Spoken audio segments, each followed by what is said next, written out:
Mr Sippo, Irrigation Officer for AVDP Northwest.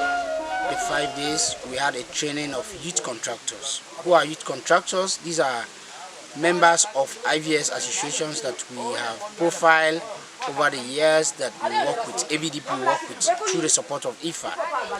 We have taken 2 youth contractors from each of the associations, a male and a female, to be between the project and the service provider who will be assisting them to work and to develop their swamps. So we are supporting the farmers in IVS production, rice production. We want to encourage them to produce lowland. We want to bring them into lowland production and to discourage them from upland farming, which has vast negative effects on climate change and other effects. So over the 5 days we have been training them in IVS development. We have a package of trainings for them, but this first initial one is actually to train them how to develop IVS, because we are going to hire, the process is on now, we are going to hire service providers who will be developing, but they will be on the ground, they will be working with their colleagues to also develop these swamps. There are criteria we want to adopt in IVS development.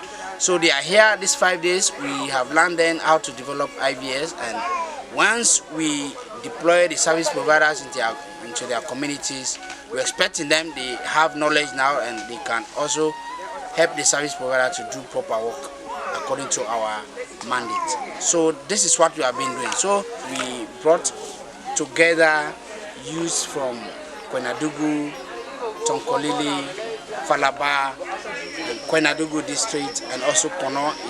They are now undergoing training in Bombali.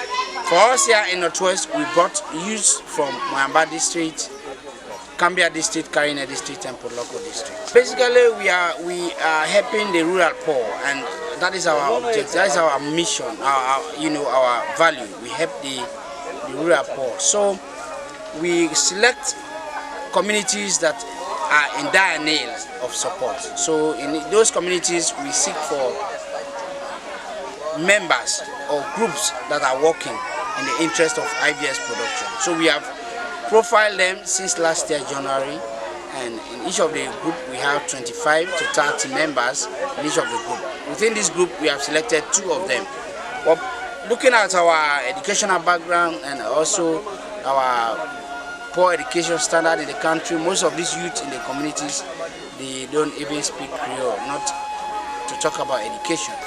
So our training focus on non-formal educations. We teach them, not formal, we teach them the practical. And that's even why we brought them into the field and we have taught them. When you lay hands on what you want to do, they can actually represent, this can represent. When they go back, they can learn faster when they do it. So that is why we brought them into the swamp themselves. So we have taught them about all what it entails about IVS development. Now we are going to buy young man and going to lemba komugu we pete ingi because nasa tu atimu guy bought in the man na fina kini ingi gijiwo ma otungo tike. So now we ngangi nganga tie tiabuta la ke tonyamia because ti call tilangwa nye mate mu community now. So ina fina belengu nganga tie so tatu onyoma ina benu mo honde jama ngade ngama ke honde abisi ama ngende ngama be bete ingi mu pia gbe government wi gbe ngongiji over e come he gundu me gwandu e kamugwa mu ekpe mu ngba na we kuma mo ya na no nati so na we nga awe na follow community va awe na follow gbe viva. Anim Ambunatu Mansale don't want to say for the new at the camera because not to say pass go school or because of go school not to for don't know more paint na wait if your girl business or for go do other thing. No, we need for put to one per family business so that we go push we continue go before and for help yourself and the families there.